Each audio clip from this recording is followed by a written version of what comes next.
খাবারটা মানে বাইরে থেকে আনতে হবে। ভাই আমি তো চলে আসছি। আসো আসো আসো। আপু কই? ওই যে তোমার আপা অসুস্থ।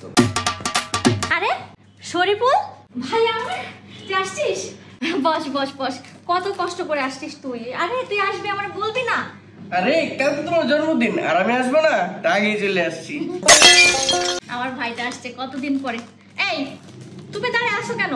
তুমি যাও এক্ষুনি বাজারে যে বড় দেখে ইলিশ মাছ আনবা, গরুর মাংস আনবা, আর মুরগি, একদম দেশি মুরগি আনবা, টাটকা সবকিছু আনবা। আমার ভাই কিন্তু বাসি কোনো কিছু খায় না, তুমি জানো।